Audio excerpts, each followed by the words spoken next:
அன்பான மாணவர்களே, இன்று ஒரு அடிப்படையான கருத்துருவினை பற்றி தெரிந்து கொள்ள இருக்கின்றோம். எலக்ட்ரானியல் குறைக்கடத்திகள் இந்த அமைப்புகள் எல்லாம் 1949க்கு அப்புறம் மிக அதிகமாக வந்தது. ஷாக்லி, வார்டின் இவர்கள்லாம் இதில் வடிவமைத்து 1956 அவங்களுக்கு நோபல் பிரைஸ் இதுக்காக கிடைத்தது. இது முக்கியமான ஒரு வளர்ச்சி அறிவியல் பரிணாமம். இந்த அறிவியல் அடுத்தடுத்த நூற்றாண்டுகளில் வளர்ந்து கொண்டே வந்து இப்பொழுது ஒரு நிலையினை எட்டியிருக்கின்றது. பல ஆண்டுகளுக்கு முன்னரே அவை திருக்குறளினுடைய பெருமையை பற்றி சொல்லும்பொழுது, அணுவை துளைத்து 7 கடலை புகட்டி குறுகத் தரித்த குறள். பொதுவாக தமிழ் புலவர்களில் ஔவையார் அப்படிங்கிறவங்க ஒரு முக்கியமானவர். பாமர கவி, பாமர ஜனங்களுக்கு புரிகிற வகையில் சொல்லக்கூடியவர். திருக்குறள் அப்படிங்கிறது உலக நீதி நூல் என்று இன்று வரை ஏறத்தாழ 2000 வருடங்கள் கடந்திருந்தும் அது அவ்வளவு முக்கியமான ஒரு நீதி நூலாக எந்த சமயத்தையும் யாருக்கும் இல்லாமல் உலக பொதுமறையாக இருக்கு. அப்போ அதில் சொல்லப்பட்ட நீதி நூல் ஒரு சாதாரண பாமர மனிதன் கிராமப்புறத்தில் நகர்ப்புறத்தில் எந்த பகுதியிலையும் இருக்கக்கூடிய சாதாரண படிப்பறிவு இல்லாத ஜனங்களுக்கு சென்று அடையணும்னா அவர்கள் வாக்கில் பழகக்கூடிய ஒரு வார்த்தையை பயன்படுத்தி தான் அவர்கள் சொல்லியிருக்கணும். அவங்க சொல்கிறாங்க, இந்த திருக்குறள் அப்படிங்கிறது 1.5 அடி எண்ணியர் எண்ணியாங்கு எய்துவர் எண்ணியர் திண்ணியர் ஆகப்பெறின் மனத்துக்கண் மாசிலன் ஆதல் அனைத்து அரண் ஆகுலன் நிறைவிற தொட்டனைத்து ஊரும் மணற்கேணி மாந்தர்க்கு கற்றனைத்து ஊரும் அறிவு. இந்த ஊருணி, அறிவு, கல்வி இதெல்லாம் பற்றி அவங்க சொல்கிறாங்க அப்படின்னு சொல்லும்போது இந்த மாதிரி இருக்குது. மரவர்க்க மாசற்றார் கேள்வி, துறவர்க்க துன்பத்தில் துப்பாவார் நட்பு அப்படின்னு எல்லாம் சொல்கிறாங்கன்னா அந்த வார்த்தைகள் எல்லாம் அந்த காலத்தில் சாதாரண மனிதர்கள் கிட்டக்க பழக்க வழக்கத்தில் இருந்தது. அப்போ இந்த அணு அப்படிங்கிறதும் அப்படி இருந்திருக்கு. புராண இதிகாச காலங்கள் வேதங்கள்லேயும் பரமாணு என்பதை பற்றி அதிகமாக சொல்லப்படுகின்றது. அந்த ஆராய்ச்சிகள் எல்லாம் ஒரு புறம் இருக்கட்டும். நமக்கு இங்கே என்ன முக்கியமானதுன்னா, இந்த அணுவை பிளந்து நம்ம பார்க்க ஆரம்பித்தது இந்த சென்ற நூற்றாண்டினுடைய காலகட்டத்தில் 1900, 1910 இந்த சமயங்களில் எலக்ட்ரான் என்பது மிக முக்கியமான ஒரு துகள், அடிப்படை துகள். அந்த கட்டற்ற எலக்ட்ரான்கள், ஃப்ரீ எலக்ட்ரான் என்று சொல்கிறோமே, வேலன்சி எலக்ட்ரான், இணைத்திறன் எலக்ட்ரான் என்றெல்லாம் நம்ம சொல்கிறோமே, அந்த கட்டற்ற எலக்ட்ரான்களினுடைய ஆற்றல் பங்கீடு தான் நமக்கு எலக்ட்ரானியல்ல பெரும்பாலும் பயன்படுகின்றது.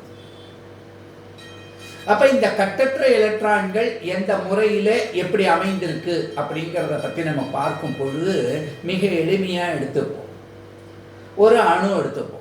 அதில் ஒரே ஒரு எலக்ட்ரான் இருக்குன்னா அந்த எலக்ட்ரான் தனது ஆற்றல் மட்டத்தில் போயிட்டுருக்கும், சுற்றிட்டு இருக்கும்.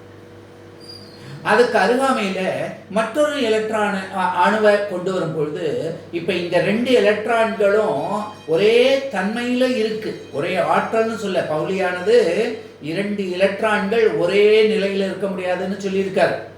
4 குவாண்டம் எண்களும் அதே ஒன்றையே குறிப்பிடக்கூடிய லெவலில் சொல்லிட்டு இருந்தாலும் அந்த பகுதிகள், அந்த வட்டப்பாதையினுடைய அமைப்புகள் நெருங்கும் பொழுது அது என்ன ஆகின்றது, அந்த ஆற்றல் மட்டம் 2 பிரிகிறாப்புல போகின்றது. சரி சார், இப்ப 3 அணுக்கள் சேர்ந்ததுன்னா என்ன ஆகும் அப்படின்னா, ஒன்று மட்டும் தனித்து இருக்கிறது போல 3 அணுக்கள் நெருங்கி நெருங்கி இருக்கும் பொழுது இருக்க முடியாது. அப்ப அதை 3 பட்டைகளாக பிரிகிறது. ஆற்றல் மட்டத்தில் 3 வரிகள் அப்படின்னு எடுத்துக்கலாம், லைனாக எடுத்துக்கலாம். இந்த உதாரணத்துக்கு நான் சொல்கிறேன், சாதாரணமான எக்ஸாம்பிள் தான். இந்த லேடிஸுக்கு, கேர்ள்ஸுக்கு தலை பின்னல் பண்ணிக்கும் பொழுது அந்த முடி பார்த்தோம் அப்படின்னா ஒவ்வொன்றும் தனித்தனியாக இருந்தால் கூட அதை ஒரு பின்னலாக போடும்போது ஜடை என்று ஆகின்றது. பேண்டு, ரப்பர் பேண்டு போட்டோம் அப்படின்னு சொல்கிறாங்க, பேண்டாக போகிறது அப்படின்னு சொல்கிறாங்க. அப்போ அந்த பேண்டு ஒரு பட்டை, ஒரு ஒரு தொகுப்பு இண்டிவிஜுவலாக இருக்குது, ஆனால் சேர்ந்த ஒரு தொகுப்பாக இருக்குது. அந்த தன்மை போன்ற இங்கே ஒரு ஒரு கற்பனைக்கு நம்ம சொல்கிறது. அப்போ இந்த 3 வரும்போது 3 லைன்.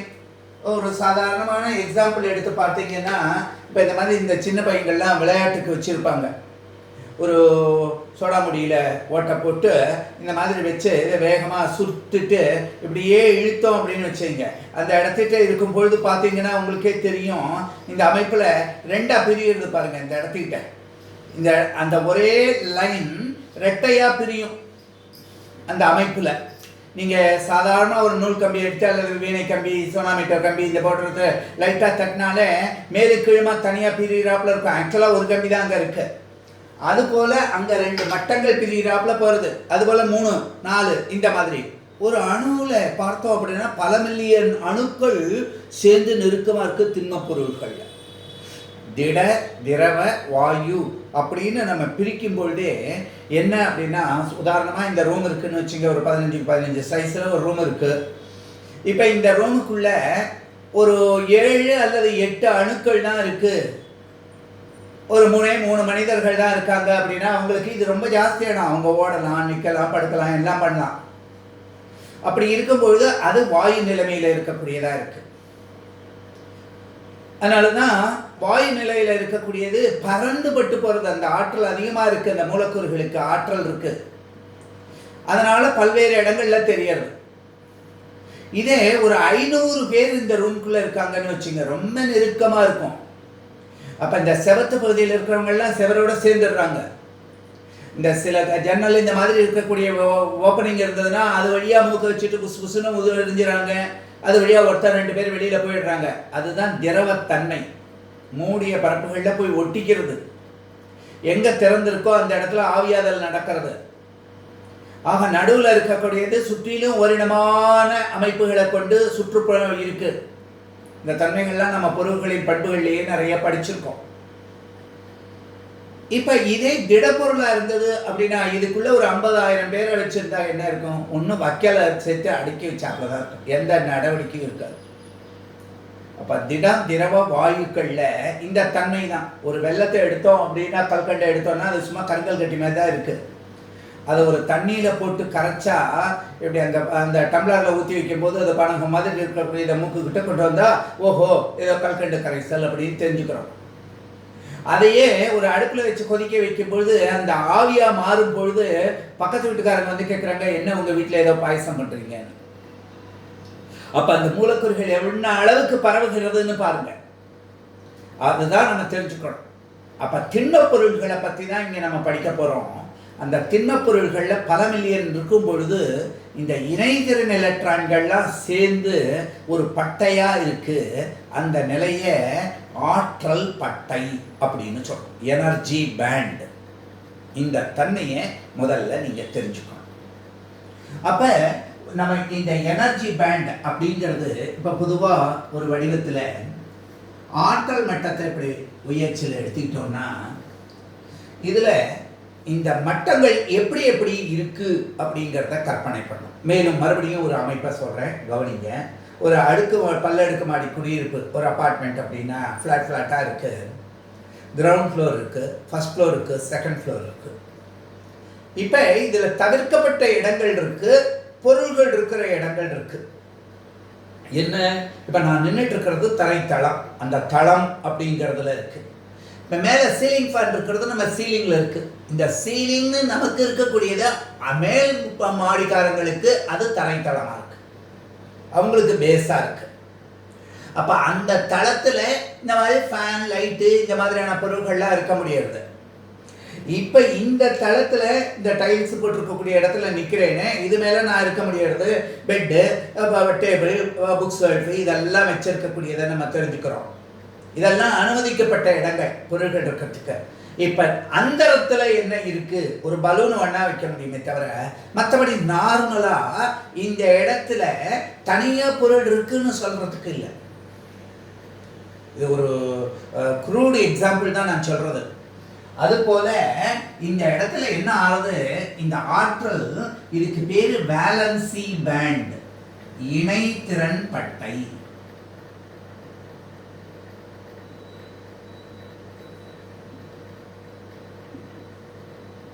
அப்படின்னு பேர்.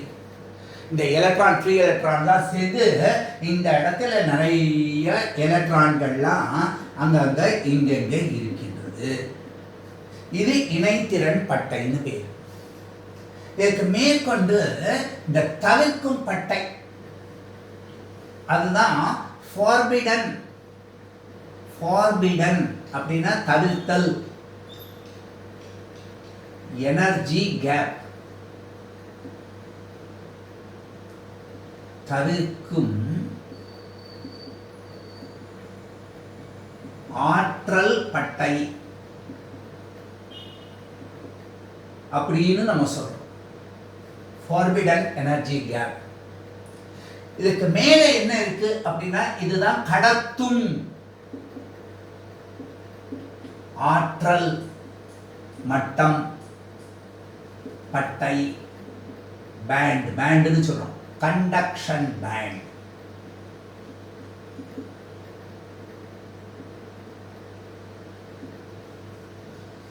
அப்ப இது ஃபார்பிடன் எனர்ஜி கேப், இது வேலன்சி பேண்ட், இது கண்டக்ஷன் பேண்ட். ஆற்றல் அப்படிங்கிறது இவ்வாறு போகிறது. எலக்ட்ரான் வோல்ட்ல இருக்கு. ஜூல்களை 1.6 × 10⁻⁻19 கூலும்னால வகுத்தோம்னா நமக்கு என்ன கிடைக்கும், எலக்ட்ரான் வோல்ட்ல ஆற்றல் மதிப்பு கிடைக்கும். அந்த ஆற்றல் மதிப்பு இப்படி இருக்கு. இப்ப இந்த நிலையில இருக்கு. 0 கெல்வின்ல ஃபெர்மிங்கிறவர் என்ன சொல்றார், ஒரு லெவல்ல சொல்றார். அந்த லெவலுக்கு ஃபெர்மி எனர்ஜி லெவல் அப்படின்னு பேரு. அந்த ஃபெர்மி எனர்ஜி லெவல் மட்டத்தை மீறி போயிருந்தாதான் அந்த இணைத்திறன் எலக்ட்ரான்கள் கண்டக்ஷன் பேண்டில் இருந்தா அது மின் கடத்துதல் சாதனமாக செயல்பட முடியும். மறுபடியும் ஒரு உதாரணத்துக்கு வரேன். ஒரு நாளைக்கு ஒருத்தர் அடிப்படையா சாப்பிட்டு உயிர் வாழ்கிறதுக்கு தேவையான மினிமம் என்ன பணம் அப்படிங்கிறது ஒரு உதாரணத்துக்கு சொல்றேன். அவருக்கு ஒரு 100 ரூபாய் வேண்டி இருக்குன்னு வச்சு, இது இருந்தாதான் ஒரு நாளைக்கு சாப்பிட முடியும். இப்படி இருக்கக்கூடியது. சரி சார், இப்ப 3 வகையான ஜனங்களை பத்தி நம்ம பார்க்கிறோம்.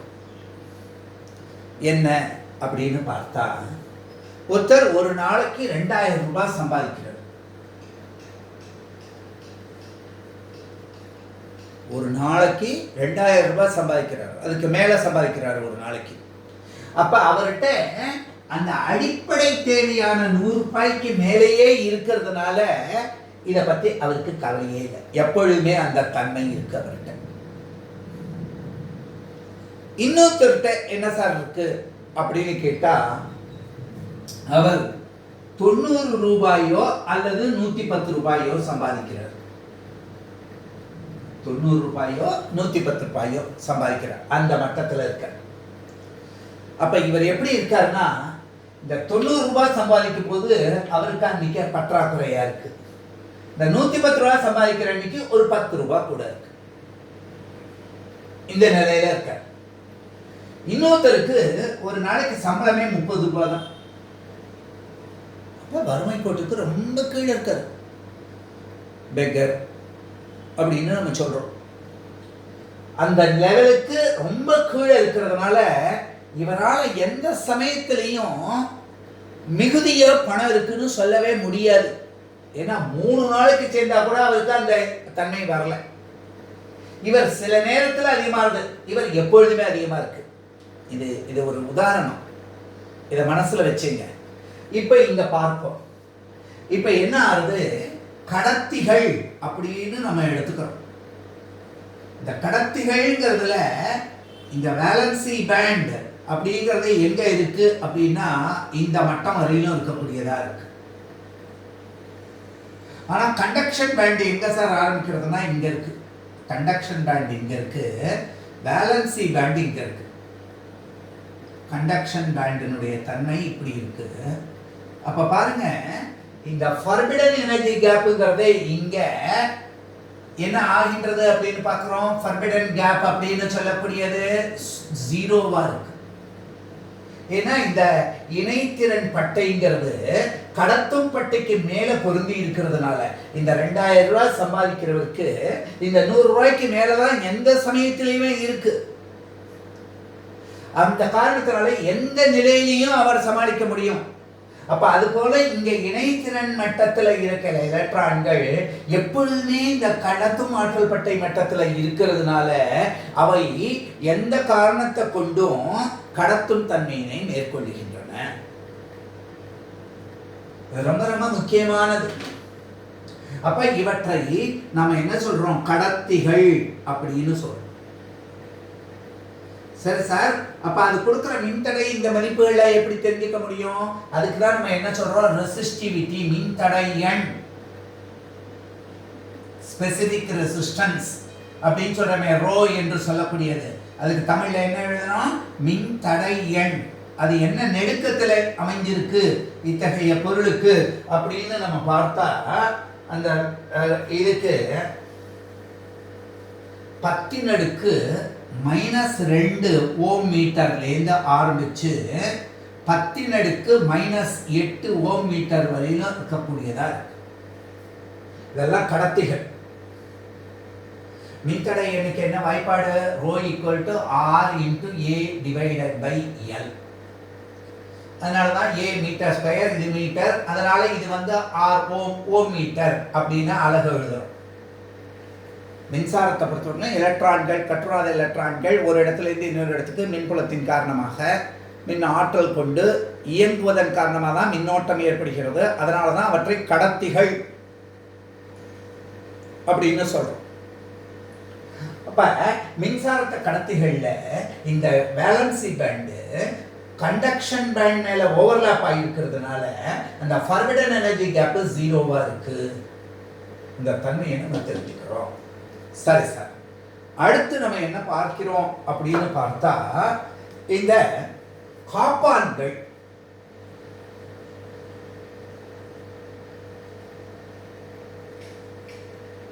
காப்பான் அப்படின்னா இன்சுலேட்டர் அப்படின்னு பேர்.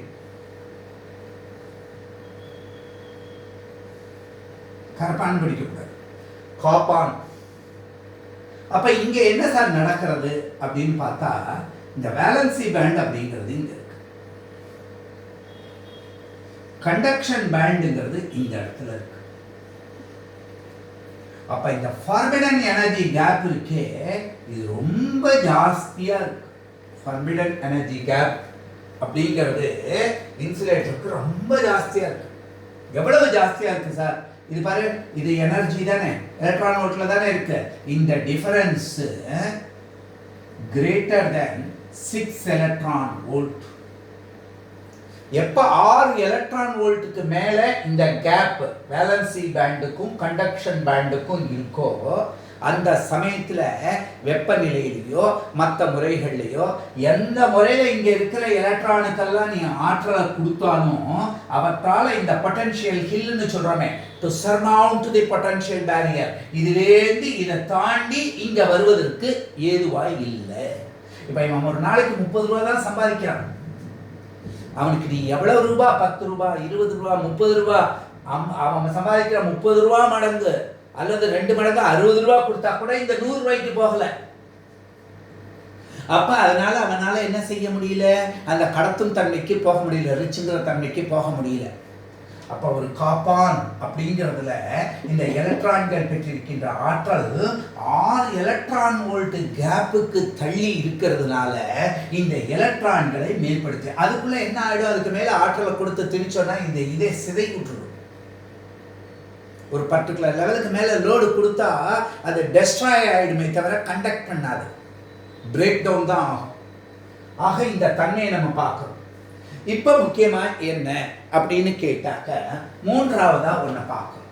இந்த தன்மையை வச்சுதான் எலக்ட்ரானியல் பகுதி பூராவுமே நமக்கு கிடைக்கிறது. ஜெர்மானியம், சிலிக்கான் அப்படிங்கிறதெல்லாம் நம்ம பயன்படுத்துகிறோமே, ரொம்ப முக்கியமான ஒரு பகுதி இது. நல்லா கவனிச்சு பாருங்க, இது என்ன நடக்கிறது அப்படின்னு பார்ப்போம். அதாவது இந்த ஆற்றல் மட்டத்தில் என்ன இருக்கு, இந்த இணைத்திறன் ஆற்றல் மட்டம், வேலன்சி பேண்டுன்னு சொல்கிறோமே, இணைத்திறன் வேலன்சி, இந்த கம்பைனிங் கெப்பாசிட்டி என்ன வேணாலும் சொல்லுங்க. அப்போ இந்த மதிப்பு இந்த அளவுக்கு இருக்கு. சரி சார், கண்டக்ஷன் பேண்ட் மதிப்பு எப்படி இருக்கு? இந்த இடத்துல இருக்கு. அப்ப இந்த குறைக்கடத்திகள், செமிகண்டக்டர் அப்படின்னு சொல்றோமே, குறைக்கடத்திகளுக்கும் இந்த கடத்திகளுக்கும் இந்த காப்பான்களுக்கு என்ன முக்கியமான வித்தியாசம்னா, இந்த ஃபர்பிடன் எனர்ஜி கேப் இங்க 6 எலக்ட்ரான் வோல்ட் இருந்தது, இங்க 0, ஃபர்பிடன் எனர்ஜி கேப்பே இல்லை. ஆனா இங்க என்ன இருக்கின்றது அப்படின்னு நம்ம பார்த்தோம்னா, செமிகண்டக்டருக்கு லெஸ் தென் 3 எலக்ட்ரான் வோல்ட் இருக்கு. ஆனா எவ்வளவு? லெஸ் தென் 3 எலக்ட்ரான் வோல்ட், அதை விட குறைச்சலா இருக்கு. இந்த அளவுக்கு இது பூரா என்ன ஆற்றல் மட்டம் எலக்ட்ரான் வோல்ட்ல இருக்கு.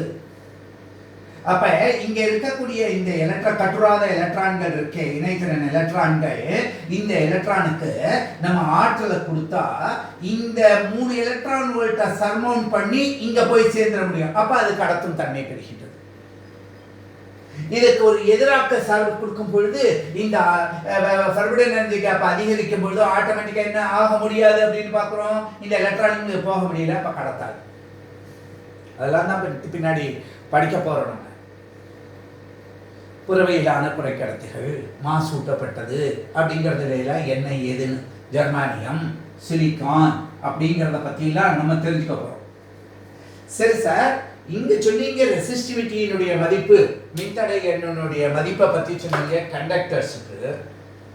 இப்ப இன்சுலேட்டர் காப்பான்களுக்கு இந்த மதிப்பு எப்படி இருக்கு அப்படின்னு கேட்டா, 10⁻11 இருந்து 10⁻19 ஓம் மீட்டர்கள் வரையும். அப்ப பாருங்க, மின்தடை மதிப்பு ரொம்ப ஜாஸ்தியா இருக்கு. 10⁻+11 இருந்து 19 வரையிலும் மின்தடை ரோவினுடைய மதிப்பு, மின்தடை எண் மதிப்பு அப்படி இருக்கிறதுனால இது கடத்தவே முடியல. சரி சார், அந்த குறைக்கடத்திகளுக்கு என்ன ஆகும் அப்படின்னு பார்த்தோம்னா, 10 ரோவினுடைய மதிப்பு 10⁻⁻5 இருந்து ஓம் மீட்டர்கள்லேருந்து 10⁻6 ஓம் மீட்டர்கள் வரையிலும்.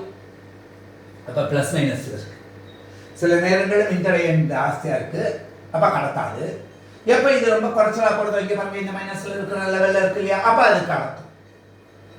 இந்த தன்மைகள் நம்ம ரொம்ப ரொம்ப முக்கியமா பார்த்துக்கணும். பொதுவா இவற்றினுடைய கடத்தல் திறன்ல ஜெர்மானியத்துக்கும் சிலிக்கானுக்கு என்ன வித்தியாசம் வர்றது அப்படின்னு பார்க்கிறோம். இந்த ஜெர்மானியம், சிலிக்கான் இதுல எது பயன்படுகின்றது, எது பயன்படல? சிலிக்கான் தான் நிறைய பயன்படும். இந்த மதிப்புகளை நம்ம நிறைய பார்க்கிறோம். 0.7 எலக்ட்ரான் வோல்ட் ஜெர்மானியத்துக்கு இருக்கு, இதுக்கு 1.1 எலக்ட்ரான் வோல்ட் இருக்கு. பொதுவாக குறைக்கடத்திகள்ல ஜெர்மானியம், சிலிக்கான் 4 இணைத்திறன் எண் கொண்டது. டெட்ராவலன்ட் காம்பவுண்ட், கோவலன்ட் காம்பவுண்ட், இதை பற்றியெல்லாம் நம்ம நிறைய படிக்க போகிறோம். மாசிடுதல் என்றால் என்ன, டோப்பிங் என்றால் என்ன, எவ்வாறு அது பி வகை குறைக்கடத்தியாக இருக்குது, என் வகை குறைக்கடத்தியாக இருக்குங்கிறதெல்லாம் பார்க்க போகிறோம். இப்போ ஆற்றல் பட்டைகளை வச்சு முதல்ல நம்ம தெரிஞ்சுக்கிறது.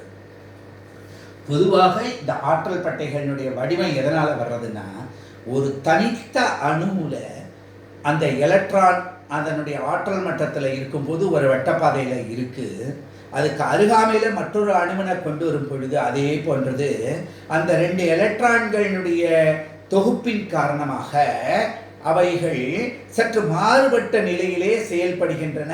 ஒவ்வொரு எலக்ட்ரானும் 2 வரிகளாக பிரிவது போல பிரிந்து செயல்படுகின்றன. இதே 3ஆக இருந்ததுன்னா 3 பிரிவுகளாக பிரிகின்றது. அப்போ ஒரு திண்ண பொருளில் பல மில்லியன் அணுக்கள் நெருங்கி ஒரு இடத்துல இருக்கிறதுனால இந்த தனித்தனி வரிகள் அனைத்தும் சேர்ந்து ஒரு பட்டையாக நமக்கு அமைகின்றது. அவற்றைத்தான் இணைத்திறன் ஆற்றல் பட்டை, கடத்தும் ஆற்றல் பட்டை. எப்பொழுது இந்த எலக்ட்ரான் கட்டுராத எலக்ட்ரான் கடத்தும் ஆற்றல் பட்டை அளவு நிலையிலாவது இருக்கின்றதோ அப்பொழுதுதான் மின்னோட்டத்தினை கடத்தும். அப்ப இந்த கடத்தும் ஆற்றல் பட்டையும் இணைத்திறன் ஆற்றல் பட்டையும் பொருள்கள்ல திண்ம பொருள்களை எப்படி பிரிகின்றதுன்னா நடுவுல ஒரு தவிர்க்கும் ஆற்றல் பட்டையை கொண்டு பிரிகின்றது. அப்ப இந்த தவிர்க்கும் ஆற்றல் பட்டையே இல்லாம இருந்திருந்ததுன்னா அவைகள் கடத்திகள், நற்கடத்திகள், குட் கண்டக்டர்ஸ்.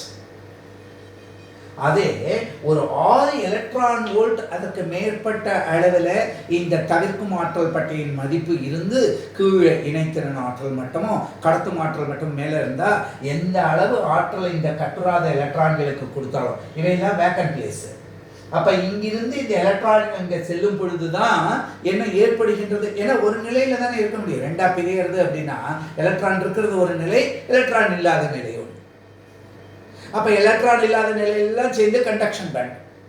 எலக்ட்ரான் எப்பொழுதுமே இருக்கிற நிலை இணைதிறன் பட்டை.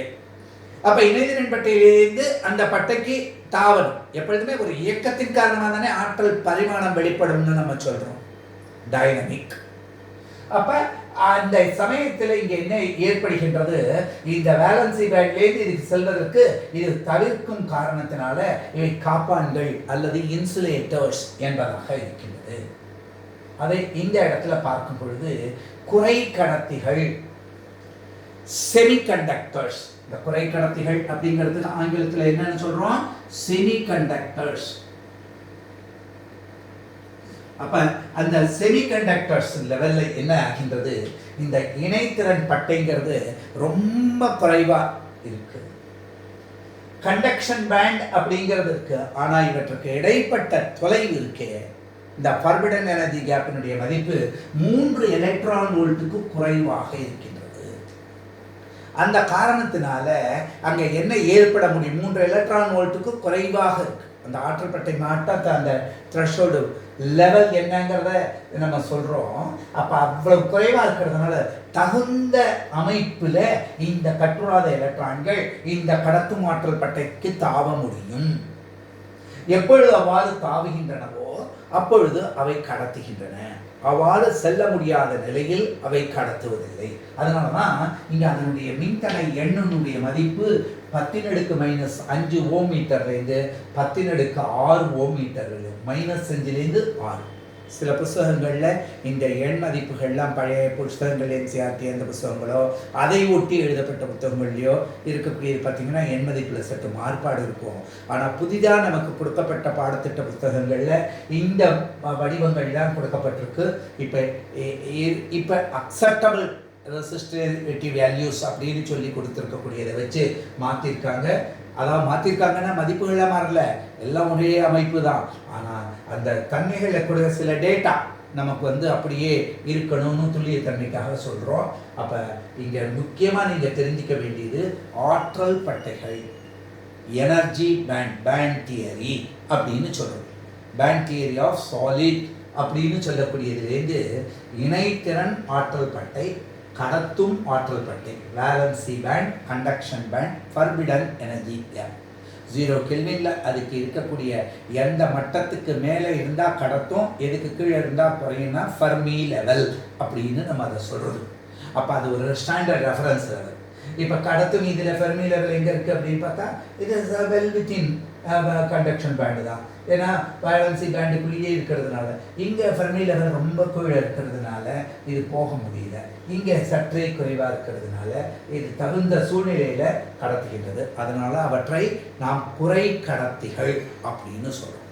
இப்போ இந்த குறை கடத்திகள், காப்பான்கள், கடத்திகள்ங்கிற தன்மையை நம்ம மனசில் வச்சுக்கிட்டோம் அப்படின்னா பின்னாடி ஒவ்வொரு நிலையிலும் சாதாரணமாக கரண்ட் எலக்ட்ரிசிட்டி படிக்கும்போது கூட அங்கே ரிச்சர்ட்சன் துஷ்மன் ஈக்குவேஷன்லாம் பார்க்கும்போது அந்த என் அப்படின்னு அந்த நம்பர் ஆஃப் எலக்ட்ரான்ஸ் நம்ம சொல்லும்போது எலக்ட்ரான் டென்சிட்டியில் படிக்கும் பொழுதும் நமக்கு தெரிஞ்சுக்கலாம்.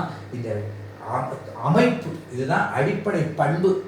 இந்த பண்புகளை பற்றி ஆராய்ச்சி செஞ்ச பிறகுதான் இவர்கள்லாம் என்ன செய்ய முடிஞ்சதுன்னா ரொம்ப சுலபமாக இந்த டயோடுகளோ டிரான்சிஸ்டர்களோ இத்தகைய குறைக்கடத்திகளை கொண்டு ஜெர்மானியம் சிலிக்கான் போன்றதெல்லாம், சிலிக்கான் அப்படின்னா என்னவோ ஏதோன்னு நினைக்காதீங்க, உங்களுக்கு தினம் தெரிஞ்சதான் மண்ணாங்கட்டிக்கு தான் பேர், சிறுகண்டை ஆசைன்னு பேர்.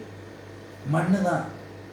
மண்ணில் தான் ஈஸெல்லாம் வர்றது, அந்த மண் உண்டா. அதனால தான் இந்த எலக்ட்ரானிக் உபகரணங்கள்லாம் எடுத்தீங்க அப்படின்னு வச்சிங்க, அதுக்குள்ளே கொஞ்ச நாள் கரெக்டாக பராமரிக்கலைன்னா அந்து பூச்சிலாம் நிறைய வருது. ஏன்னா மண்ணுக்குள்ளே தானே பூச்சி ஜாஸ்தியாக இருக்குது. அந்த ஹீட் இருக்கிறதுனால அந்த மண் வாசனைக்கு அந்த பூச்சிகள் புற்றுகள் எல்லாம் நிறைய வந்து சேர்ந்துடும், உள்ள அடையும். ஏன்னா இது என்ன சிலிக்கா அப்படிங்கிறது இந்த மணல் மண்ணில் அந்த மணல் என்ன இருக்க silicon di oxide, silicon di oxide. அந்த காரணத்தினால தான் இதனுடைய உற்பத்தி மூலப்பொருள் ரொம்ப விலை குறைச்சலாக இருக்கிறதுனால எலக்ட்ரானிக் காம்பனண்ட்லாம் ரொம்ப சீப்பாக இருக்குது. உதாரணத்துக்கு சாதாரணமாக பலூன் கரண்ட்டை கூட எல்லாம் இப்போ வந்து இந்த எலக்ட்ரானிக் வாட்ச் கிடைக்கிறது. 10 ரூபாய்க்கு ஒரு வாட்ச் கொடுக்குறான். நமக்கு பார்த்தா எலக்ட்ரானிக் வாட்ச்னுட்டு கட்டிக்கிறதுக்கு குழந்தைகள் கட்டிக்க முடியாது. அவ்வளோ எளிமையான விலையிலேயே அவ்வளோ கமர்ஷியல் ப்ராஃபிட் போக அவனுக்கு அடக்க விலை அதை விட குறைச்சலாக இருக்குது. ஆனால் நம்ம இந்த வைண்டிங் டைப்பு அப்படின்னா அந்த பாகங்கள் அதில் இருக்கிற மெட்டல் இதெல்லாம் சேர்ந்து அது ஒரு 50-60 ரூபாய்க்கு குறைஞ்சி வாங்க முடியாது. பேட்டரி போட்டு ஆப்ரேட் பண்ணுறதா இருந்தாலும் வைண்டிங் டைப்பாக இருந்தாலும். அப்போ இந்த காம்பேக்ட்னஸ் அப்படிங்கிறதெல்லாம் எதுலேருந்து வர்றதுன்னா இதுலேருந்து தான் வர்றது. ஆக நீங்கள் 2 விஷயங்களை நல்லா ஞாபகம் வச்சுக்கணும். செமிகண்டக்டர் ஃபிசிக்ஸ் படிக்கணும் அப்படின்னா ஜெர்மானியம், சிலிக்கான் இவற்றினுடைய பண்புகள் ஒவ்வொரு நிலையிலையும் நல்லா தெரிஞ்சுக்கணும். எதை எந்த இடத்துல பயன்படுத்த போகிறோம். அதே மாதிரி மின்தடை எண் அப்படிங்கிறது ரொம்ப முக்கியமாக தெரிஞ்சுக்கணும். இதன் காரணமாக எப்படி இந்த இதிலெல்லாம் வெப்பநிலை எண், டெம்பரேச்சர் கோஎஃபிஷியன்ட் ஆஃப் ரெசிஸ்டன்ஸ், மின்தடை. ஏன்னா மின்தடை என்ற பண்பு தான் மிக முக்கியமான பண்பாக இருக்குது. இவை அனைத்தும் டிசி நிலையில் தான் செயல்பட போகிறது. அந்த தன்மைகளை எல்லாம் பற்றி அடுத்து குறைக்கடத்திகள் அப்படிங்கிறது எப்படி உருவாயினது, அந்த குறைக்கடத்திகளை வச்சு எப்படி நம்ம டயோடுகளையோ டிரான்சிஸ்டர்களையோ உருவாக்க போகிறோங்கிறத அடுத்த காட்சி பதிவுகளில் நம்ம பார்க்க போகிறோம். அப்படி பார்ப்பதற்கு இது ரொம்ப முக்கியமான தன்மை. அந்த உள்ளார்ந்த குறைக்கடத்திகள், புறவியலான குறைக்கடத்திகள், இன்ட்ரின்சிக் செமிகண்டக்டர், எக்ஸ்ட்ரின்சிக் செமிகண்டக்டர். அப்போ அதில் எப்படி மாசு கலப்பீடு வர்றது, அந்த மாசு கலப்பீடு தன்மைகள்லாம் எப்படி மாறுபடுகிறதுங்கிற இந்த அடிப்படை தன்மைகளை கொஞ்சம் கதை கேட்கறது மாதிரி கேட்டு மனசில் நல்லா புரிஞ்சுக்கிடுங்க. எப்படி புரிஞ்சுக்கிட்டோம் அப்படின்னு சொன்னால் மேற்கொண்டு நம்ம அந்த ஜெனார்டையோடு போன்றவற்றினுடைய பண்புகள்லாம் எப்படி ஒரு அமைப்பை மற்றதுக்கு மாற்றுறதுங்கிறதுலேருந்து நம்ம ஐயா அப்துல் கலாம் அவர்கள் மிகச்சிறந்த ராக்கெட் விஞ்ஞானியாக மிசைல் மேன் அப்படின்னே சொல்கிறோம். நம்ம பாரத ரத்னாங்கிற வார்த்தைக்கு மிக பொருத்தமான ஒரு பெரிய மேதகு மனிதர், நம்ம காலத்தில் வாழ்ந்தவர், எளிமையாக இருந்தவர். பெருமையாக நான் நினச்சிக்கிறது என்னுடைய வாழ்க்கையில் அவர் கூட பல அறிவியல் கருத்தரங்கங்கள்லாம் பங்கேற்றிருக்கேன். அவர் அந்த சமயத்தில் பிரசிடென்ட் சேர்பர்சனெல்லாம் இருந்திருக்கார். அவர் முன்னாடி என்னுடைய ஆராய்ச்சி கட்டுரைகள்லாம் கூட நான் சமர்ப்பிச்சிருக்கேன் டிஆர்டிஓ ஹைதராபாத்தில். அதுக்கப்புறம் அவர் பிரசிடெண்ட்டெல்லாம் மாறினார். முன்னாடி சீஃப் பிரைம் மினிஸ்டருக்கெல்லாம் வந்து டிஃபென்ஸ் அட்வைசரெல்லாம் இருந்தார், எல்லாம் இருந்தார், பெரிய லெவலில் இருந்தார். அவர் அடிக்கடி அவர் ஃபிசிக்ஸ் படித்தவர் தான். அவர் ரொம்ப முக்கியமாக சொன்னவர், நம்ம சென்ட் ஜோசப்ஸ் காலேஜ் திருச்சியிலேயே படித்தவர் தான். அவர் ரொம்ப முக்கியமாக சொன்ன ஒரு முக்கியமான ஒரு கருத்து என்ன அப்படின்னா, நீங்கள் படிக்கும் பொழுது அது கூட கூட்டமைப்பாக இருக்கக்கூடியதெல்லாமும் சேர்த்து சேர்த்து தெரிஞ்சுக்கிட்டே வந்தீங்கன்னா ஒரு இடத்துல பயன்படும். அந்த முறையில் தான் ஏதோ ஒரு சமயத்தில் அவருடைய வாழ்க்கையில் நடந்த நிகழ்ச்சி. ஒரு இடத்துக்கு போன சமயத்தில் பார்த்தா அந்த குழந்தைகள் எல்லாம் இந்த வாதத்தினால, இளம்பிள்ளை வாதம்னு சொல்கிறாங்களே மேடம், அதனால் கால்லாம் சூம்பி போய் கீழே ஒவ்வொருத்தரும் ஒரு 5.5 கிலோ 6 கிலோ வெயிட்டுக்கு இந்த கேலிப்பர்ஸ் போட்டு காலுக்கு வச்சுக்கிட்டு கட்டிக்கிட்டு நடக்கிறதுக்கு அப்படி சிரமப்பட்டாங்க. இவர் கவனிச்சுட்டே வந்தார். அந்த காலிப்பர்லாம் எப்படி செய்யப்பட்டிருக்கு அப்படின்னா, சில தொகுப்புகளில் அந்த தோள்பட்டைகள் கொடுக்கப்பட்டிருந்தாலும் உலோக பகுதியானது ரொம்ப வெயிட்டாக இருந்ததுனால தான் அவ்வளோ வெயிட்டு. ஏற்கனவே ஆற்றல் இல்லை அந்த குழந்தைக்கு, அது இவ்வளோ வெயிட்டை தூக்கிட்டு சிரமப்படுறதை பார்த்துட்டு வந்தார். அடுத்த நாள் தன்னுடைய ஆராய்ச்சி கூடத்தில் பார்த்த இந்த ராக்கெட்டுகளுக்கு அனுப்பக்கூடிய பகுதிகளில் ரொம்ப முக்கியமானது என்னென்னா பேலோடு என்று சொல்லக்கூடியது எந்த வகையில் உறுதியானதாக இருக்கணும், தீப்பிடிச்சு உருகக்கூடாததாக இருக்கணும், அதே சமயத்தில் லகுவானதாக இருக்கணும், கடினமானதாக வெயிட்டாக இருக்கக்கூடாது. ஏன்னா எரிபொருளை பயன்படுத்தி வேலை உந்தி போகும் பொழுது அதனுடைய வெயிட், அந்த கேப்சூலினுடைய வெயிட்டு குறைச்சலாக இருக்கணும். அதுக்கு சில அலாய் பொருள்கள், உலோக கலவைகளை பயன்படுத்தினாங்க. அப்போ அந்த கலவைகளில் இந்த கேலிப்பர்ஸை செஞ்சால் வெயிட் ரொம்ப குறைச்சலாக இருக்குமே அப்படின்னு பார்த்தா அந்த கலவைகளை பற்றி ஆராய்ச்சி மறுபடியும் மேற்கொண்டார். அப்போ அதுக்கு என்ன செலவாகுது அப்படின்னு பார்க்கும்போது அந்த உலோக கலவைகள் எவ்வளவு எளிமையான முறையில் பார்க்க முடியும் அப்படின்னு சொன்னால் ஏறத்தாழ 5.5லேருந்து 6 கிலோ வரையிலும் வெயிட் இருந்த அந்த கேலிப்பர் இவருக்கு சுமார் 180 கிராம் மதிப்பு வெயிட்டுக்கு வருது. அப்படின்னு அது 6 கிலோ எங்கே இருக்குது, 180 கிராம், 200 கிராம் கிட்டத்தட்ட. அப்படின்னா எவ்வளோ குறைச்சல் பாருங்கள். அப்போ அந்த குழந்தைகள் அதை போட்டுக்கும் பொழுது அதனுடைய ரிலீஃபை பார்த்தார். அதில் மனசு சந்தோஷப்பட்டார். ஒரு திருப்தி, ஆத்ம திருப்தி, ஆனந்தம் அப்படிங்கிறது எப்போ மனுஷனுக்கு கிடைக்கும் அப்படின்னா, நம்ம உலகத்தில் இறைவன் படைக்கப்பட்ட உயிரினங்களுக்கு ஏதாவது ஒரு வகையில் நம்ம உபயோககரமாக இருக்க முடியுமா, நம்மளுடைய அறிவு. அப்போ இங்கே ரொம்ப முக்கியமானது அந்த மனித பண்பு. இதனால தான் நம்ம அவரை வையத்துள் வாழ்வாங்கு வாழ்பவர், வானொலியும் தெய்வத்துள் வைக்கப்படும் அப்படின்னு சொன்னோம் திருக்குறளில். இன்னைக்கு ஆரம்பமும் அதை திருக்குறளை வச்சு தான் ஆரம்பித்தோம். இப்பயே அதைத்தான் சொல்கிறோம். கவனிங்க, இது என்ன அப்படின்னா, இந்த பண்புகளை, அடிப்படை பண்பு, பொருளினுடைய ப்ராப்பர்ட்டிஸ் ஆஃப் மேட்டர், அந்த பொருள்களினுடைய அடிப்படை electrical property, magnetic property, thermal property, elastic mechanical property, stress strain relation, Hooke's law இதெல்லாம் படிக்கிறோமே.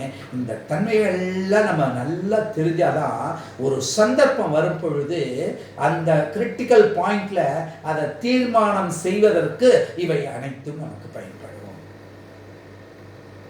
எத்தகைய உலோகங்கள், அங்கே ரெசிஸ்டிவிட்டி எப்படி இருக்கணும், கண்டக்டிவிட்டி எப்படி இருக்கணும், தெர்மல் எக்ஸ்பான்சிவிட்டி எப்படி இருக்கணும், என்ன டெம்பரேச்சர் டாலரன்ஸ் அதுக்கு இருக்க முடியும், அது எவ்வளவு இடத்த அடைக்கும், அதுலேருந்து நம்ம எப்படி எடுத்துக்கொள்ள முடியும், இந்த தன்மைகள். ஏன்னா வடிவத்தில் பார்த்தீங்கன்னா 50 டன் எடை கொண்டதான் முதல் கம்ப்யூட்டர் கண்டுபிடிச்சாங்க. அது அப்படியே சின்ன சின்ன கம்ப்யூட்டர்லாம் பாம் டைப்பாக இப்போ நம்ம எண்டோஸ்கோப்பில் பயன்படுத்தக்கூடிய இது பாருங்கள் எவ்வளோ சின்ன மைக்ரோ சிப்பாக இருக்குது அப்படின்னா, ஒரு அரிசி முனையில் இருக்கிற 0.33 மில்லிமீட்டர், 0.33 1 மில்லிமீட்டரே எவ்வளோ தூரம் தெரியும் உங்களுக்கு. 0.33 மில்லிமீட்டர்னா அரிசி முனை அளவுக்கு, அந்த அளவுக்கு கம்ப்யூட்டர் சிப்பு நமக்கு இருக்குது. அதுக்குள்ள அனைத்து வகையான அமைப்புகளும் இருக்குது அப்படின்னு சொன்னால் இது எதனால் கண்டுபிடிக்கப்பட்டது? இந்த பொருள்களுடைய தன்மையை தெரிந்து கொள்வதனால. அப்போ ஒரு கிராம் அளவுலேயே அத்தனை மில்லியன் அணுக்கள் இருக்குன்னா அத்தனை மில்லியன் எலக்ட்ரான்கள் இருக்கு.